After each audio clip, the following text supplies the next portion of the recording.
ஒரு விஷயம் பேசணும் சார். சீரியஸாக சரி எவனோ அவுட்டு போல மொத்த பெரிய தலை ஏதோ அவுட்டு போல நினச்சி உள்ள வந்து உட்காந்தா இந்த வர லுங்கிலேருந்து 2 பன்னீர் சோடாவை எடுத்தாங்க.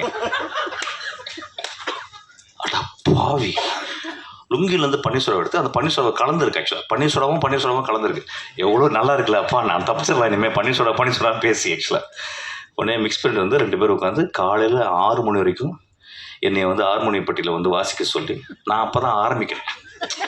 இப்போ கொஞ்சம் வாசிப்பேன், அப்போ தான் ஆரம்பிக்கிறேன். கை மட்டும் பண்ணிக்கிட்டு இருக்கு, இங்கே தான் அமைக்கிக்கிட்டே இருப்பேன். அவங்க பிரமாதம் சொல்கிறாங்க நைட்டில்.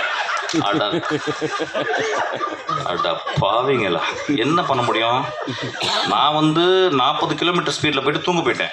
இவங்க 200 கிலோமீட்டர்ஸ் போயிட்டு என்கிட்ட வந்து 300 கிலோமீட்டர் ஸ்பீடில் போகிறாங்க. நைட்டு ஃபுல்லாக இவங்களுக்கு வாட்ச்சு நான் வேறு ஏதாவது வாட்சிருக்கலாம். ஆக்சுவலாக வாசிச்சுட்டாங்க என்னை. ஆக்சுவலாக வாசிச்சு ஒரு 5 மணிக்கு குரட்டை விட்டு தூங்குறாங்க. நான் வாசிச்சுக்கிட்டே இருக்கேன். ஆக்சுவலாக வாசிச்சுட்டு தலையை தூக்குனா தூங்கிருக்காங்க 2 பேரும். இவன் மேலே அவன் காலம், அவன் மேலே அவன் காலம். ஸோ அந்த மாதிரி தான் சாண்டியை பார்த்தேன்.